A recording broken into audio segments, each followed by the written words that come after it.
Welcome to Fourth and Forever, the flagship show of Roundtable Sports Network.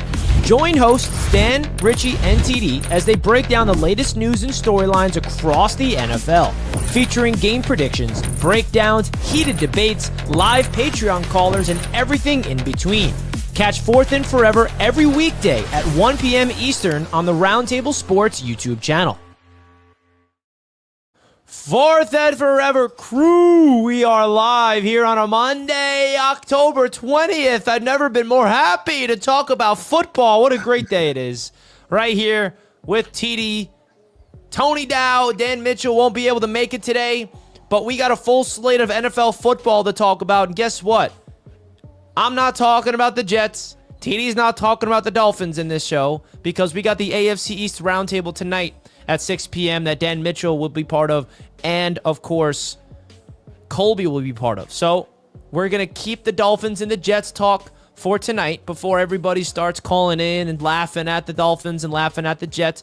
All right, so we're going to talk about all the other teams across the NFL. This is Fourth and Forever, live every single weekday, 1 p.m. Eastern. TD, how you doing, brother?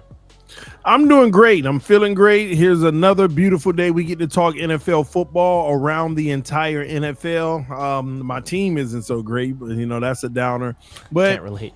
What I do like about Fourth and Forever, I can get to somewhat unplug, even though we'll cover my team as well. But I get to unplug and talk about the rest of the NFL. So I'm here for it. Thank everyone who's tuning in right now. We appreciate the love and support. Salute to y'all. Let's get it. You get to unplug from the reality of the disastrous stuff, but we'll get into that. We'll plug into that later tonight on the AFC East Roundtable. Don't you worry about that, man. But make sure you guys smash the thumbs up button on your way in. Trade deadline is right around the corner, a week, I believe. And we will be live, a special live stream on Bleacher Report. So make sure you guys stay tuned for the information on that when that comes out. But there's a lot of chaos that happened across the NFL, a lot of breaking news, a lot of wild stuff, TD. I mean, how was your football Sunday outside of the Dolphins?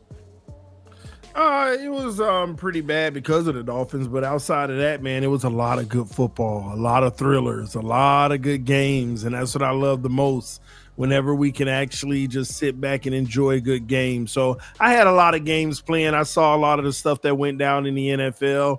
Yeah, man, I'm excited to talk about it. But, yeah, we got to get into some key things for sure. A lot of key things. I mean, there was a lot of thrillers, man. A lot of thrillers. And I want to give a big shout out to everybody in the chat that's tuning in. Don't forget to smash the thumbs up button. It's a Monday here on Fourth and Forever. So let's get started right away. Because there's a lot of games, TD. And I don't even know where to begin. You know what I mean?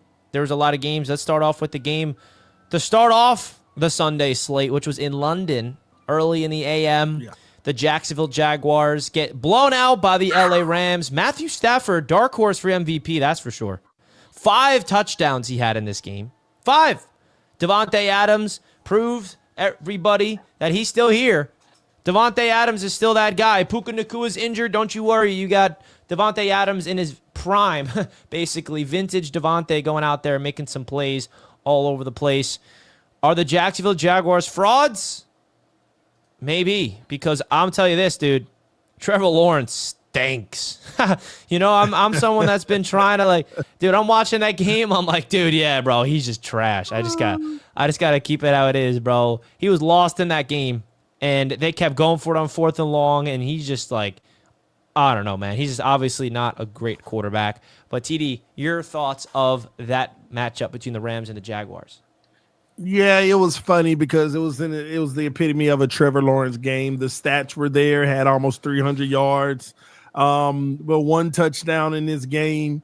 Good enough not to be good enough, in my opinion. But I did like that the Jags finally started getting Travis Hunter involved. 8 receptions for over 100 yards in his first NFL touchdown, by the way. So he finally gets his touchdown in the NFL. But this is really about the Rams. They're a legitimate team. Everybody thought, man, the Jags are good this year. The Jags ain't playing nobody, ladies and gentlemen. To be saying, oh, the Jags are good this year. Why? Because they beat the Panthers, who are also a middle-of-the-road team. They lost to the Bengals, who that's one of the worst teams in the league right now. Yeah, you beat the Texans when they were down. You beat the 49ers when they were down. And the impressive win was the Chiefs one. But again, everybody, the way that they look at that game is like the Chiefs were down at first, and now they're starting to pick it back up when they get all their weapons back. So the Jags, they're a good team, Richie, but they're like a 7th seed if they do make the playoffs, and it'll probably be a first round exit. And if they get lucky, second. It's not a Super Bowl contending team.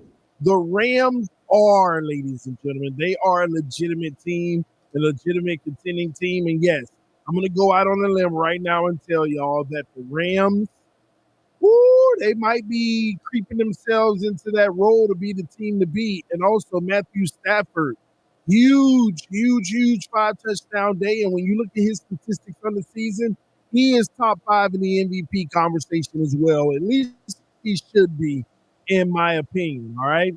But the Rams put a whooping on these boys, really gave them the business.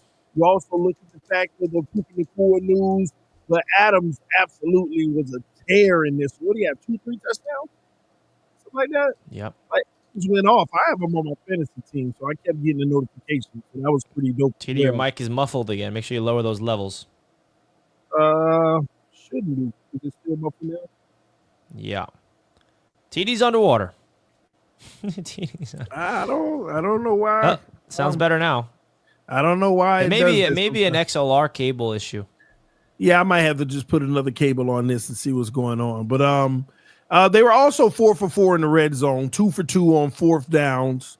And that's huge for the Rams. They kept those sticks moving. The Jags couldn't do anything. 3rd down, they were 3 for 15.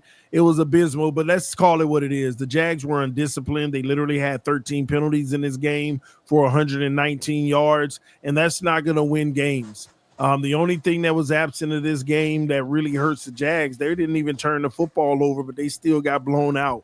It's just a bad look through and through. Hey, going across overseas is sometimes a challenging thing to do, but the Jags aren't a real serious team like that, but the Rams are. Yeah, I don't see the Jaguars, honestly, making the playoffs unless they can really get back. I mean, they beat the Chiefs, which was impressive. But outside of that, man, this game goes to show you the levels of these two teams. And I don't know. Travis Hunter is definitely a baller. It was cool to see him make a play on Devontae Adams on the defense, the side of the ball, and then him getting a touchdown. It really goes to show you the type of talent that he is, of course. But that is really that game. You guys let us know your thoughts in the comments about that matchup. And don't forget to smash the thumbs up button if you did not already on your way into the show. We're live here on 4th and Forever, your daily stop shop for all things NFL, all things, all season long. Now, TD, we didn't get to talk about it because I did a solo show on Friday, but I wanted to get your thoughts of the Unk Bowl on Thursday night between Joe Flacco and Aaron Rodgers, because I was laughed at by both you and Dan when I was like, don't sleep on Joe Flacco now going to Cincinnati. He can still sling the thing. And he went out there and looked absolutely fantastic for the Cincinnati Bengals. And so did Rodgers, of course. But Joe Flacco was able to get on top. Big win for the Bengals. Do you think that the Bengals can go on a little run here with Joe Flacco and maybe still be in the race for the playoffs when Joe Burrow comes back? What's your thoughts of that game last Thursday night? First of all, it was an amazing game. I thought the Steelers were going to run away with it at one point, but no, Joe Flacco just kept on fighting, and he had a phenomenal game. If you ask me, when you really look at it, 3 touchdowns. Yeah, they can go on a run, Richie. They can actually go on a run. I remember watching the game, and I'm like, man, you have Jamar Chase. Why is it like the first time he gets used that way, like from a force feed standpoint? This man had how many catches? Like 15, 16 catches or something like that, and absolutely went off. That's what Jamar Chase can do. Like, you should just focus on him. And then when the defense start collapsing on him, you hit those other weapons like Flacco was doing. But Flacco was playing out of his mind. But you know what? Flacco hasn't been used to having more around him either. You know, when you really look at it, having those weapons where he could just put it up and those guys can defend him, That's a beautiful thing. And I don't think he threw a single pick in that game, if I'm not mistaken. And that's where the Steelers fell off, because Aaron Rodgers had 2 turnovers, 2 interceptions in this game. And that's where you lose games, even though Rodgers was phenomenal in that game too. But it comes down to turnovers. You can't turn the football over, man.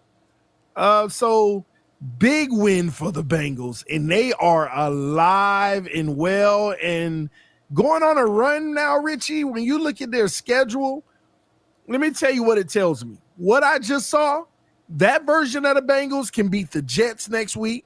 They can beat the Bears the week after that. They got Pittsburgh again. They beat them once. Why not twice? But I'm not going to give them the second one. Patriots are more even. Like, you can go on a little run before Burrow get back. You have some tough games after that. But the back end of the season, their last 3 games, you might can say we could count on those 3. But now, how do we get those other? Yeah. The big thing with the Bengals is they gotta still be in the hunt by Joe Burrow's return. That's what Joe Flacco's job is right now. Yeah. And I think that win saved their opportunity. Because if they when lost is the return, I think it's like 4 games left in the season or something like that. Like middle of December 14th. Yeah, around there is what the timetable is, at least. Yeah, so you got 6 games before that date. If he can go 4-2. Honestly, at this point, Richie, 4-2 would be a win for them. 3-3, when Burrow gets back, they got to win every game. But 4-2, that's where Flacco wants to fight for right now. 5-2, because he already won 1. So 4 more wins out of the next 6 weeks, and I'm telling you, they're going to be in a good position to still make the playoffs when Burrow. What about the back. Pittsburgh Steelers? Do you think they are still going to win the AFC North? Are you a little lower on the Steelers after that loss, or what? Man, Richie, here's the problem I have. When you're like only 1.5 game up against a team that just beat you, you can't write home and say it's automatic anymore. And they have some tough games coming up. Green Bay, Colts, Chargers, Bengals, Bills, Ravens, Lions, Ravens again. They got a tough. I know I can't give it to them anymore. I cannot say that they're going to. If they would have won this game, they're running away with the division. Now the Bengals are still alive, and Flacco has woke them up. Yeah, it's crazy to see the Ravens in the basement like that. That is wild stuff right there. And I truly believe they're about to start going on a little tear. Yeah, me too. But Me we'll too. see. They're coming off a bye week. But yeah, the state of the AFC North is very interesting. So Thursday definitely impacted a lot of that division. Make sure you guys hit the like button if you did not already. Now, let's get straight into the game that was the game of the week, which was the New York Football Giants in Denver. Oh, my goodness. What a game this was. Now, I don't know if you knew this, TD, but there was a lot of energy and a lot of beef heading into this game. There was a lot on the line. These two teams are not rivals. And it started with a player on the Broncos, Nick Bonito, tweeted saying that the Giants have a delusional fan base. He deleted it, and then it created a fire from both teams' players going on social media. And then, of course, the fans jumped in, and it's Giants fans all over Twitter versus Broncos fans all over Twitter, just going at it, just like, oh, this game's war. Like they are. Oh, my goodness. And boy, did it live up to that. It lived up to that. And the funniest part about it is Giants fans were gloating on Twitter like they won the game in the fourth quarter. And then the Broncos still were able to come out on top and win. I mean, that was a thriller game. That was an absolute thriller game. And the two quarterbacks that matched up in this game, TD, you know me, I'm on record to say I wanted both of these quarterbacks for the Jets. Bo Nix, 2 years ago, I was high on, remember? And then last year, Jackson Dart. And they put on an absolute show. The New York Giants had a fantastic start to the game. We're up 26-8 with 5 minutes left in the fourth quarter, and somehow, some way, the Broncos come back and win the game. Jackson Dart throws an interception on a spot you can't do it. The Broncos score a touchdown, go for 2, they get it, and then after the Broncos take the lead, the Giants come back, they retake the lead, and then the Broncos. Oh my God, what a thriller, man! What was your thoughts of this game? This is an all-time NFL comeback. You know what this reminded me of? Patriots, Atlanta Super Bowl. How so? That's what it reminded me of. And it was just wild, bro. It all happened in the fourth quarter. Yeah, I mean, you had all in the fourth quarter. You're up, I think it was like 19-0 in the fourth. I think it was like 19-zip in the fourth quarter. And the Broncos hadn't scored a single punt. They hadn't had a single great drive. And here we are in the fourth quarter, and they literally do 4 touchdowns in a row and a field goal all in one quarter. Let me tell you this, okay? See, these are the games where everybody would blame the defense. Oh, the defense sold in the fourth quarter. The defense literally 19-0 going into the fourth quarter. I'm sorry, your offense has to hold them off. Like, you shouldn't expect anything from the defense. And I'm going to tell you what lost this game, Richie. What lost the game was that interception. Oh, yeah. It's the turnovers, man. Like, that was the only turnover of the game, if I'm not mistaken. But that turnover was massive. And literally you were backed up in your own territory, and you basically gave them 1st and 10 from the 19 or the 20-yard line or something like that. You cannot turn the football over right there at that point of the field. That gave the Broncos the big momentum. It made the score 26-23. Now you got a nervous Giants. And what do? They go out and they punt the football. Then the Broncos go down and they take the lead. Now, Giants responded after that. And I'm going to be honest with you, I thought the game was over. I was like, man, this was a thriller.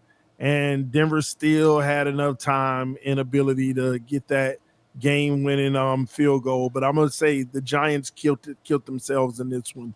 And as good as he played, you cannot turn the football over. That's what it comes down to. But heck of a fourth quarter by the Broncos. And this is crazy too, man, because now the AFC West is like arguably, no, I don't think it's arguably, the best division in the AFC at least. That's for sure. And the Chargers are just buns. We'll get into them in a sec. But the Broncos winning at 5-2. The Chiefs will try to get into. This division is really, really good. But the problem is, from a Giants perspective, they had a chance, man. Now they're 2-5.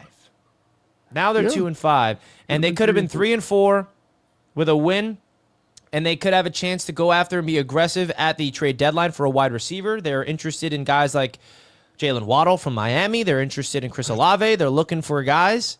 And the Giants felt like, hey, bro, if we could beat the Broncos, let's go out there and make a move. Now, their season seems to be more evaluation mode. And I feel like if you're a Giants fan, man, you should definitely, there's no moral victories, but the one thing that you can be happy about is they got a quarterback, man. I mean, Jackson Dart, he's a young kid out there. He made a big mistake, but he's a freaking winner, bro. Oh, man, it's exactly why I fell in love with him in the draft process, bro. So, very interesting game. The Broncos and Bo Nix storm all the way back. And yes, they are winning the AFC West right now, but I don't know how long that is going to last at all. So speaking of the AFC West, let's get into the Kansas City Chiefs. Yeah. Are they back? Or the Raiders that bad? Rashee Rice is back in action as the number 1 receiver, 2 touchdowns in his season debut. And Patrick Mahomes, I mean, this was just a cruise to a victory, not really much to evaluate here, but I guess the narrative really is, are the dynastic Chiefs still alive? Because some people felt like that the Chiefs are finally done early on this season. I just want to remind everybody, they have won the AFC Conference 3 straight seasons and have won 2 Super Bowls in the last 3 years. So could they be back into the Super Bowl this year again? Your thoughts about the Chiefs with Rashee Rice coming back? I mean, they're back, but I mean, they're still not as good as they used to be, but they just had a performance of what they used to be, and they played. So if I see a few more games like that, makes all the sense in the world. But I'm gonna tell you now, man, this game was lopsided. I don't know if you noticed, but if you go look at the time of possession, Richie, it was literally like 42-18. No 42 way. minutes to 18. Yes. The Raiders only had the ball for 18 minutes in this game. The Chiefs had it for 42 minutes, bro. And that tells you all you need to know. The Raiders are just that bad. I mean, only the Jets are probably worse. But the Raiders are truly that bad. Dolphins too. But yeah, go ahead. Yeah. Listen, when your entire team doesn't even get 100 yards in the game, I think they had 90 or something like that. The whole game, Richie, that's all they had the whole game. That, man, I'm shocked that we haven't gotten breaking news, to be quite honest with you. This is bad. I don't see the Raiders doing anything anytime soon. And this was a division game. You at least put up a fight in a divisional game. No fight whatsoever, 31-0. The Kansas City Chiefs, they're going to be all right. It's time for them to start rattling off victories. And I think they're going to start coming low-key where nobody's noticing, but right here, right now. Now, what are your thoughts of this, man? Mr. Pat Mahomes is doing what he was doing a few years back. Remember, he took a few years off just in terms of lighting it up from a statistical standpoint. He is 1,800 yards, 14 passing touchdowns, 2 interceptions, all in the top 3, top 4 in the NFL. And this right here is probably the scariest sight for the league because, in my opinion, because a Mahomes that is efficient, a Mahomes that is on an MVP tear, that is a recipe for disaster. And I know some people still just don't want to give the guy credit, and he's just can't do this, can't do that. He's overrated. Refs help. I don't know, man. I don't have any skin in the game because the Jets stink. But if I was a team like even New England that's rising, you know, a team that's like the Colts that's rising, it's like they're just ready for these Chiefs to go away so there could be a new victor in the AFC conference. But Mahomes is on an MVP tear. And he's, I think, the MVP favorite right now, and I know we'll get into the MVP race eventually later on in the week after tonight's done because we got Drake May still playing like he could be in the conversation for sure. Daniel Jones, which we're about to get into. Baker Mayfield, let's see what he does tonight with Jared Goff, Matthew Stafford. But your thoughts of Mahomes so far this season? Yeah, he moves up. I think he's in my top 6 or 7 MVP race right now. In another performance like that, he'll breach my top 5.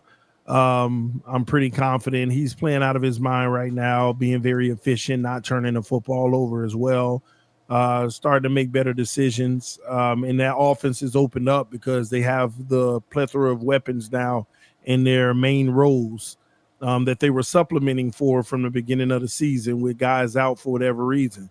But yeah, Chiefs are doing the Chiefs things, and Mahomes is right back where he's been. But again, it's the Raiders. I think they have a really good game coming up. They got the Commanders, the Bills, Broncos, Colts, Cowboys, Texans, Chargers. They got a brutal schedule coming up. So let's just see how this goes, man. But any one of those games they can win, and any one of those games they can lose almost when you really look at it. So my question to you is, you said he's at 6'7", your top 6'7". So who was ahead of him? Probably 6'7". Because the only reason why I ask is the sports books have him as the favorite, the number one. Well, yeah, but that's because that's where the money is coming in. That's what the books are going to read, wherever people are putting their money, and they're going to go with history on Mahomes. So he has a better betting fandom, put it like that. So money should be on Mahomes to win it. I mean, it was like that preseason; they had a lot of money on him. So. But yeah, I still got him 6'7", maybe. It's still the same guys I had up there before. Danny Dimes. You got guys, even Sam was in my top 5. Drake May, obviously. It's a group of guys that we've been talking about lately. But I probably have him 6'7". I got to go through the list again and then see if he moves up. All right, what about this guy, Mr. Daniel Jones? Could he be the dark horse for the MVP? Getting another win. This time on the road against the Chargers.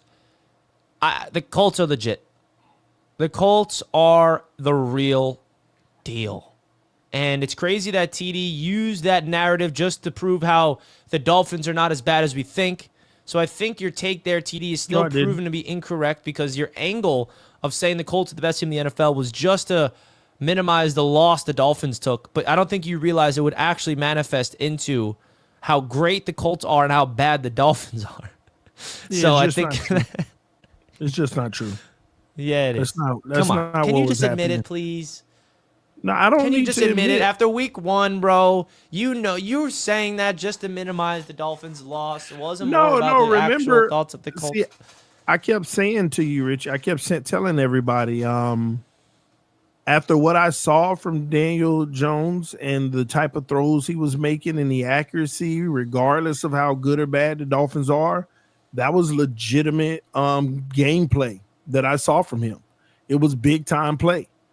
And yeah, like you look at his numbers on the year, he's right there with Mahomes in yards, 2 less touchdowns, probably got it rushing, and 1 more interception, but a higher QBR. But yeah, Daniel Jones has been playing great football. He's been protecting the football. He's been doing his job with his team, not being a reason they lose, and that's why they're winning. And they find themselves sitting at 6-1. And very impressive performance in Jonathan Taylor, man. Like we forget about this guy. You know, at least people forget about him. The man punched in 3 touchdowns on the day. Just phenomenal work. Phenomenal work. So big ups to the Colts, and Daniel Jones is gonna make or break this team. And right now he's making it.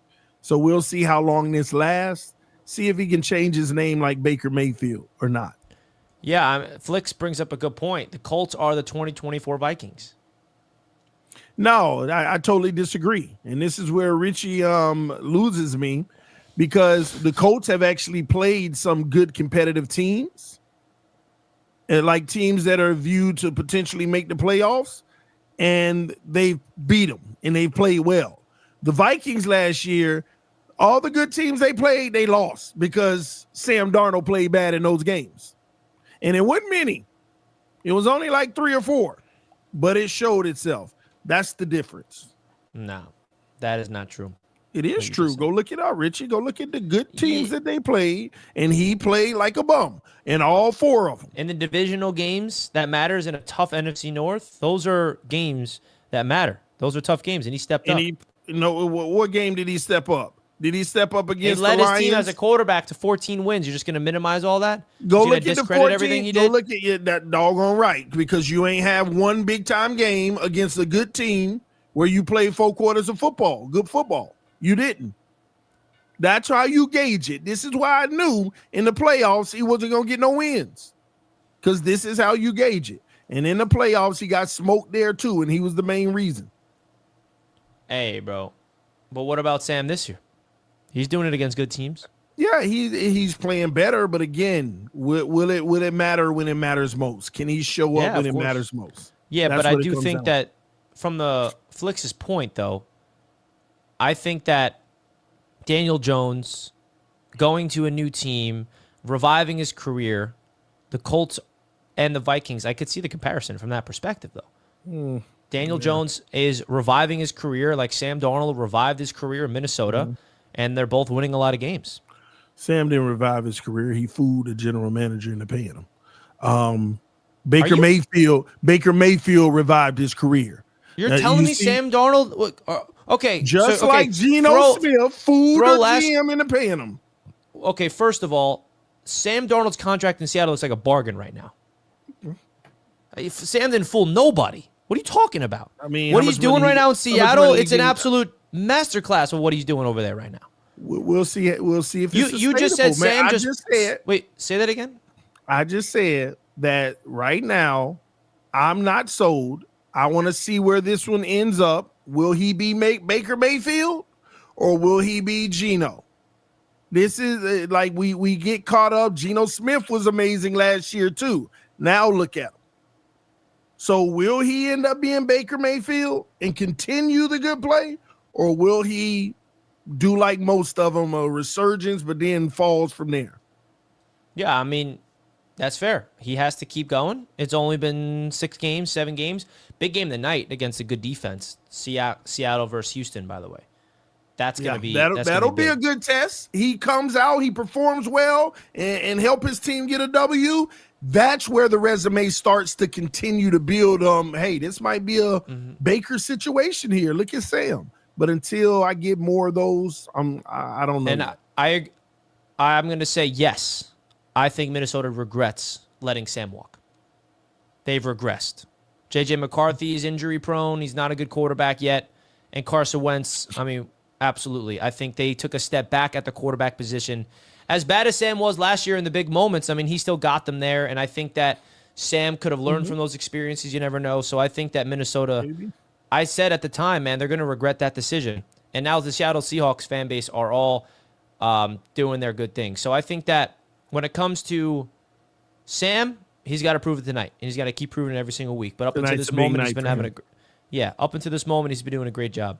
Cam Newton blamed Tua more than Mike today. He said that in his podcast. Let's see if Tua calls him a nobody again. The war between Cam Newton and Tua Tagovailoa continues. It's not even a war, man. It's a war. Cam being honest, man. Tua's done, man. It is an absolute war between Cam Newton and the boys. Absolutely. You know what, Richie? You may have not have thought about this, but it could very well happen. Tua could be a Jet next year.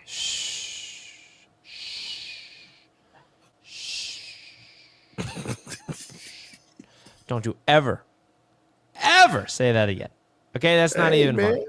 That's not even like you might unlock him. That you can't do that to me, TD. That's not happening. That's not happening. We're not gonna go there. Okay, we are not going to go there because that will be the end of me. Richie, that will be the absolute. That will be the absolute end of me because I will never buy into anything Tua Tagovailoa. Richie loves Tua, y'all. Do you think Tua, if he goes somewhere else and he can act like, do you think he'll actually be a good quarterback somewhere else, or do you think he's just done? He's toasted. I mean, again, you load up a team around him, you're gonna win some games. But at the end of the day, you're gonna have a first round exit. Yeah.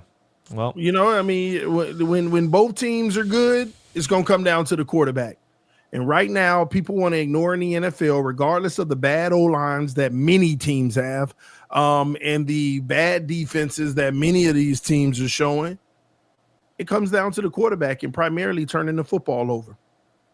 Oh my gosh. If the Jets actually went after and landed Tua, that would be one of the that would end me. That would end me. Richie, you'll be late. You'll go get that New Jersey, man. No. I've learned my lessons. I don't get new jerseys for quarterbacks anymore for the Jets. I did not buy a Justin Fields jersey. So, and I also did not say Justin Fields is going to be anything. I was just hopeful. That's a big difference. But, hey, at the end of the day, it is what it is. But let's move right along. Did you win any money this weekend on Sleeper? Because they were giving you $20 for free. And make sure you guys check them out for tonight's game. Two games tonight, actually. 2 Monday Night Football games that we can be excited about. So make sure you guys go check out. The code is RTS when you sign up with Sleeper. Don't forget to use our code right now, folks, by signing up. Get a 100% match up to $100. Using code RTS, getting a $20 entry for free. And you also get your deposit matched up to $100. Big time shout out to Sleeper, as always. Now, when it comes to another game of the week we have to talk about, TD, it is the Philadelphia Eagles and the Minnesota Vikings. The Eagles, Jalen Hurts, putting up a passing effort. I'm very happy about that. I'm a A.J. Brown fantasy football owner, so it's good to see him finally unlocked. 2 touchdowns. Jalen Hurts, 300-plus passing yards, high completion percentage, 3 passing touchdowns. Wow. That's a new version of the Eagles. What was your thoughts of Jalen Hurts opening up the pass attack? He had to come out and throw the ball well and erase what happened last week, and that's what he did. He basically told everybody, chill out. Y'all panicking. I had a bad game. but I don't have many of those. Let me show you why. And he came out and he did his thing, especially on key downs. That's the key here. On key down situations, he really did do his thing. I think Brian Flores' hand got caught in the cookie jar on the one-on-ones on the outside with the blitzes, him just throwing it up to A.J. Brown and a few guys, beating their guys one-on-one, really hurt the Vikings. But the reality in this game, what really helped the Eagles in this game and hurt the Vikings, Wentz through those 2 picks, man. Wentz through those 2 picks. And you can't have that. And that's where you really blow it for your team. And when you look at it, wasn't one of them, if I'm not mistaken, was one of them, did they cash in on one of them? Was it a pick 6? Let me see here. Yeah. It was a pick 6. That was early in the game. When that pick 6 happened, the score was 7-3, and then you made it 14-3. And the whole time, it was pretty much 14-3 until, right before the fourth quarter when the Eagles finally made that big old play because they had like 84 yards in that drive, but they struck it downfield and they end up getting in the end zone. And I thought the game was completely over at that point, even though the Vikings defense had kept them in the game the whole time. And finally, the Vikings go down the field and they score on offense and they make the game literally right there in reach, 21-16. And it came down to late game execution. The Eagles literally had the football. It was like a 3rd down and long or something. And they threw one up to A.J. Brown. And I think that's what sealed the game. They threw one up to A.J. Brown, and the corner just got absolutely beat bad. And they were able to, I think, run the clock out, if I'm not mistaken, at that point. So it was a good thriller game. The Eagles went up against a great defense, but at the same token, they did enough. Hurts was just amazing in this game. And there you have it. Eagles right back on track. And then you got the Vikings at 500 trying to figure it out. And it's really on the offensive side of the football. They need to do better. They need to help out more. Defense can only last but so long. Yeah, I think that the Eagles are proving they could beat you in multi-dimensional ways. Everyone thought it was just running, tush-push, Saquon, but they're obviously the Super Bowl champions for a reason. They went through a little lull. Saquon only had 44 yards, by the way. He hasn't had a game down the run. Saquon hasn't had a game over 100 rushing yards yet this season. Remember last year he had 170 a game, basically. But the crazy thing in this one, they tried. He had 18 carries, Richie, only 44 yards. They like 2.2 a carry. That the Vikings defense said, you're not running. Hurts got to beat us. But again, Hurts did this time, though. He did. So there you have it. Another super chat from Flicks is 3rd of the day. Oh, yeah, Jets get Tua for Garrett Wilson, and we get Mendoza draft. Get out of here. TD, have you started looking at any drafts? Are you looking at Fernando Mendoza? Are you in that phase of your season yet, or no?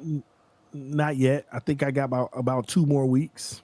So you haven't looked at any of the quarterback prospects? Because this is an interesting draft we're approaching because the Jets and the Dolphins are both going to be at the top looking for a quarterback in the same draft potential. I looked, and I said stop looking because I looked. So y'all could be a part of this class all you want. I'm not sure about this class. Hey, I mean, me neither. But hey, all I'm saying is this. There's a chance that we have the Miami Dolphins and the New York Jets both looking for a quarterback at the top of the draft with us being there. That's a big deal. You know, it's crazy. That December 7th game in That's New York, the tank Dolphins Jets. That game is going to be so important from an implication. It's like it's important, like you want to win, but it's a win to lose as well. Like Richie, when we're there in the stands, how we gonna be there feel? For that, bro? Oh my God! We have to see what's happening up until that point because I think both of the Jets and the Dolphins, or no, actually, you faced the Saints before. That game against the Saints for you guys is going to be big to see. And then is that in New Orleans? I don't be forgetting. I'm not sure. Like if you beat the Saints and the Jets are still winless, for example, or I don't know. There's no way the Jets are going winless. I still can't accept that. But hey, we'll talk about that tonight on tonight's show. We can't do that, right? That's just not gonna happen. That ain't gonna happen. All right, let's get into some Patreon callers. If you guys are a Patreon caller, come on, click the link, join the show. First up, we got my boy Parks in the house. What up, Parks? What up, fellas? What's going on, brother? TD, you are exactly right about Sam Darnold. I want you, Richie, because you studied with this Sam Darnold hype. I understand you drafted him. I understand you see he looking good, whatever. Do you know that the Vikings lost 4 games last year? Do you know who those 4? I'm talking about including the playoff game, because they was 14-3. Then they lost in the playoffs. They lost 4 games last year. Do you know who those 4 games came against? Good teams. I don't know exactly who off the top of my head. They came against the same 2 teams. They got swept by the Lions. Then they lost to the Rams in the regular season. Then they lost to the Rams again in the playoffs. In all 4 of those games, Sam Darnold was horrible. He was horrible. It's just like the season with Geno. His comeback season. Sam Darnold is just like Geno. He's going to look good, but when it comes down to it, and you need him to step up, he's gonna fold, man. That's just who he is. That's just who he is. Yeah, we'll see if he does it again this year. With the Eagles, I wasn't really too much worried about that. They was playing the Vikings. The Vikings, I don't know what they doing over there with Carson Wentz. And JJ McCarthy, he need to come on back and probably give him some life. I don't know what they doing over there.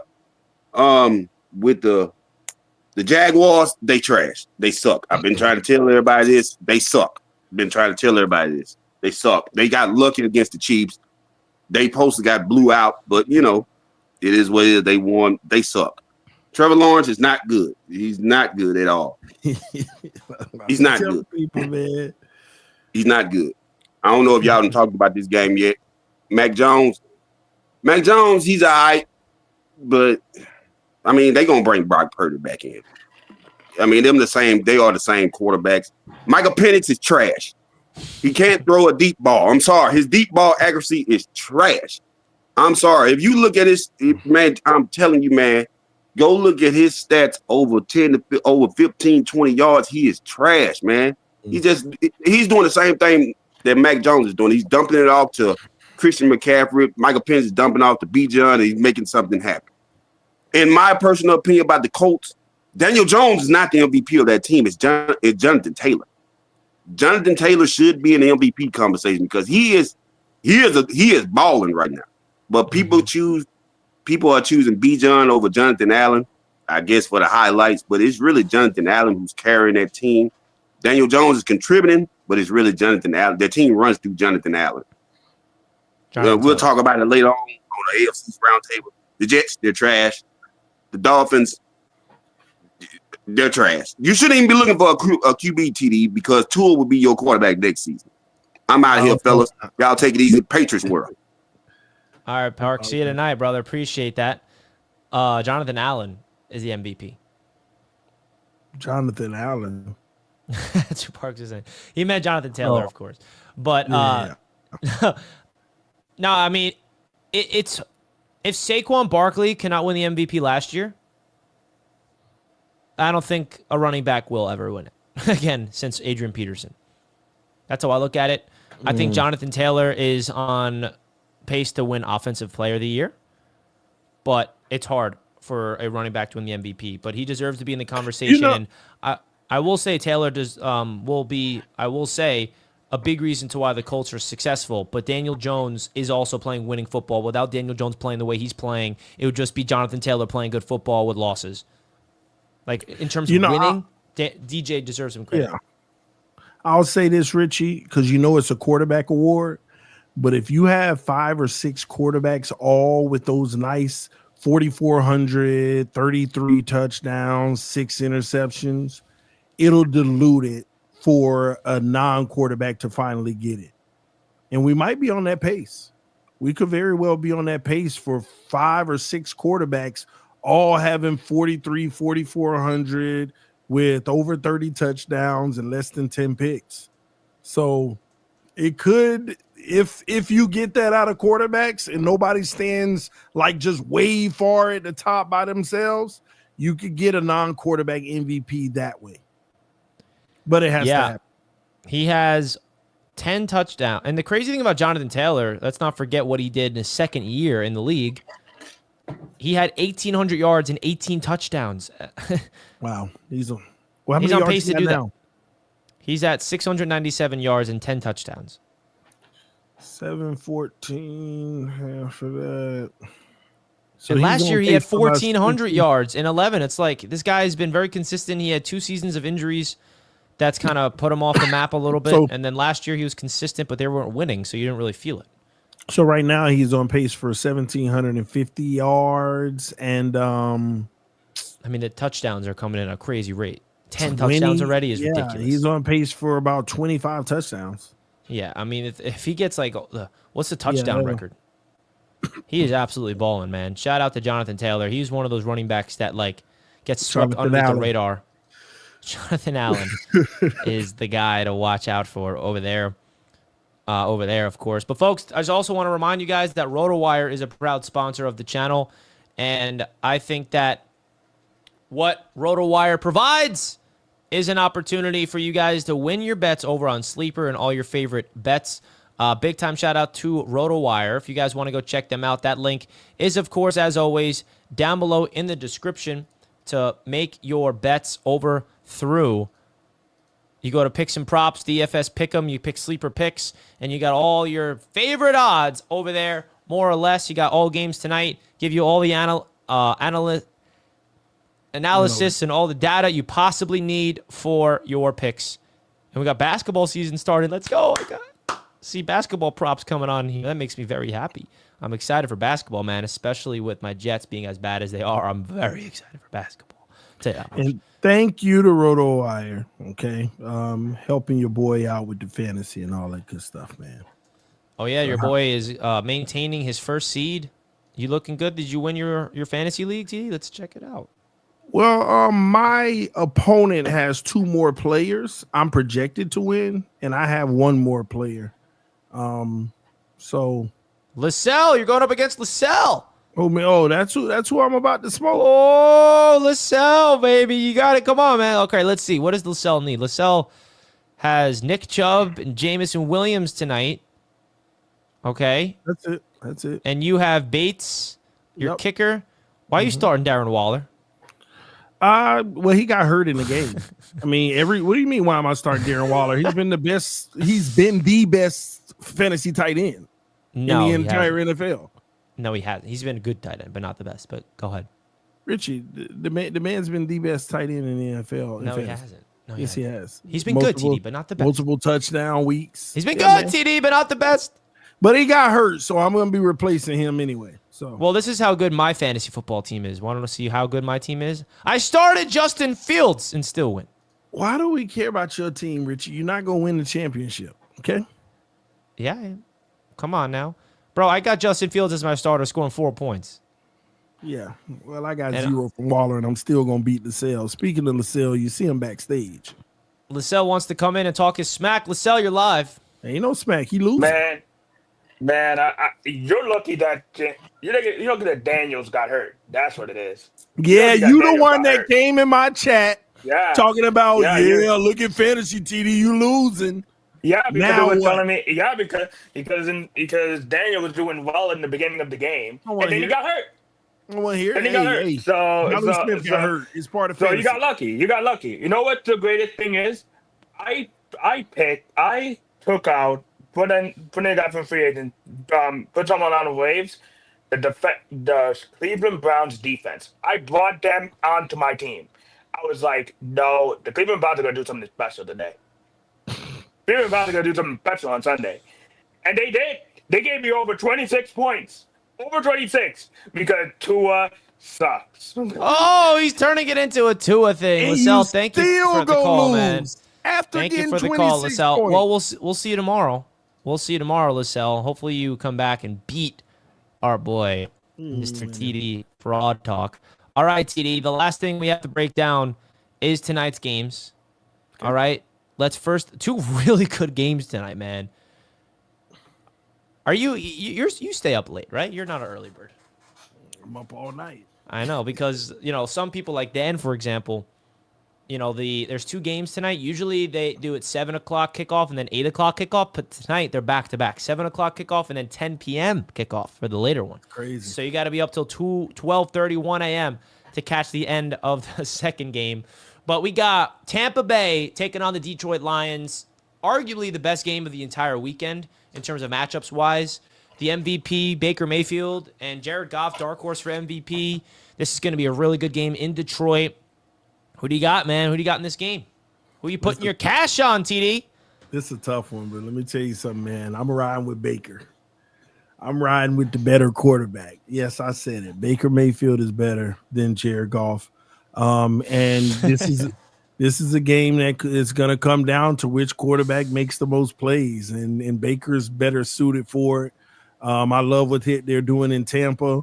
Obviously being 5-1, controlling the division, they're on their way, but this is a real test. And you know what? This will probably put him up there with Mahomes as the MVP favorite if he comes and he shows out in this game.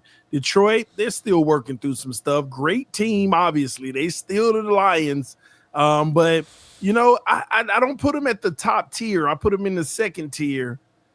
Which is still great, but I believe in these Tampa Bay Buccaneers, man. And listen, and people are going to talk about, but the receivers hurt and this and that. Baker, man, he out here making plays to everybody. But we're going to find out tonight. This is going to be a really good one. Yeah, so you got Bucs winning? Yeah. Yeah, man, I think it's going to be a thriller. The crazy thing about the Bucs is you can never count them out. They're always in it to the end. They'll always be fighting. They're throughout the injuries that they have so many injuries, and they don't really care. Bucky Irving's down. You got Mike Evans still hurt. I don't even know how they keep doing it, man. This is going to be an epic, epic game. I got the Lions actually getting the win, though. I think last week the Lions had a tough loss. I think that they are going to go out there, defend home field. It's going to be a thriller. I think Baker has an MVP type of game. But I got the Lions coming out on top with a win in a absolute shootout that I'm excited for, man. We'll see. TD's kiss of death. Take Lions and the spread. That's why I took the Lions, Richie Fresh. Don't you worry. And then the last game tonight is a potential really good game between the Houston Texans and the Seattle Seahawks. Sam Darnold versus C.J. Stroud. This is a big game for the Texans and a big game for the Seahawks. Like, if the Seahawks want to really show that they're legit, they got to win this game at home, prime time. Get to 4-2. The NFC is competitive as all heck. The Seahawks must win this game if they really want to be taken seriously in a tough NFC West division, of course, but a wild cards team. Houston, you look at their division, the Jaguars are coming back down to earth. The Colts are running away with it, but the AFC is wide open from a wild card standpoint. If the Texans can come out and win this game, they get to 3-3. They're feeling their confidence back. C.J. Stroud and the Texans, I believe, are on a 2-game winning streak. They were 0-3, weren't they? So this is a big game for Houston. Who you got in this one, man? Seattle and Houston. Sam Darnold versus C.J. Stroud. So Houston's defense puts fear in teams at this point. They're really good, okay? Seattle's defense. Seattle, yeah. And I'm trying to figure out, will Sam in offense break through Houston's defense better than C.J. Stroud will break through Seattle's? I'm going to go with Seattle because this is a game right here where Sam will be able to show, hey, yeah, man, I'm legitimate. Sam will be able to show that in this game, but will he? I don't know. Again, this is one of those games that we talk about. A good team, prime time, show up here, and now we're looking at you different. So I'm gonna give him the benefit of the doubt in this one and go with Sam Darnold and the Seattle Seahawks because C.J. Stroud been hit or miss, a little bit hit or missy. So now this is a game that can get him back on track too. He go out there have a good performance, but I just trust Seattle more right now. So I'm going with the Seahawks. And I don't know how the Texans, like, as good as Sam Darnold is this season, like, you got to give JSN all the credit in the world, bro. Like, this wide receiver has been lighting it up. Arguably the best receiver in football from a statistical standpoint. JSN, Cooper Kupp's getting his rhythm. I love that offensive weapons, but the defense of Seattle is the most underrated element to their organization. They got a defensive-minded head coach. They know what they're doing, but this is going to be a big test for that offense because Houston's defense is no joke. And, I see, the Texans, their offense is so bad, man. Like, I don't understand what it is. CJ Stroud just looks like a different quarterback. One game, he looks like an MVP. The other game, he looks like he doesn't belong in the NFL. So I'm going to go with the more consistent effort. The Seattle Seahawks have been very consistent this season. So give me the Seahawks in this game. Richie Fresh became a member. Hit the sound alarms buttons because Richie Fresh is now a member of Roundtable Sports. We appreciate that, folks. We really, really do appreciate the love and all the support you guys are showing here on Roundtable Sports. Folks, we're going to be live on the AFC's Roundtable tonight, 6 p.m. We're going to be breaking down the Jets game. Breaking down the Dolphins game. And the Patriots game. Woohoo. Celebrations for the New England Patriots. And the state of the AFC East is simple, man. The New York Jets and the Miami Dolphins are dumpster fires. The Miami Dolphins and the New York Jets are indeed dumpster fires, yes. The Buffalo Bills, are they collapsing? And then you have the New England Patriots ascending. That right there is a little preview of what we're going to be talking about tonight on the AFC East round table. Because maybe the next time the Jets are good, the Bills will be... I don't even know what I'm saying right now because I feel like the one thing we know about this division is people take it over. And I'm scared right now to admit the Patriots might be taking over this division, especially with the Bills coming back down to earth a little bit. But they're coming off a bye, so we'll see if they can get back on track. And we'll talk more about that later tonight on the AFC's Roundtable. TD, anything you want to say to the people before we wrap it up? You're muted. Yeah, make sure you come tune in to that tonight. It should be a lot of fun. Outside of that, man, good talk. We still got some games to cover, which we're going to cover tomorrow. We're going to get into it. Thank you, everyone, for tuning in to Fourth and Forever. Make sure you punch that like button on your way out of the building. And thank you again for tuning in. We're out of here, folks. See you tonight on the AFC's Roundtable. We love you. We're out.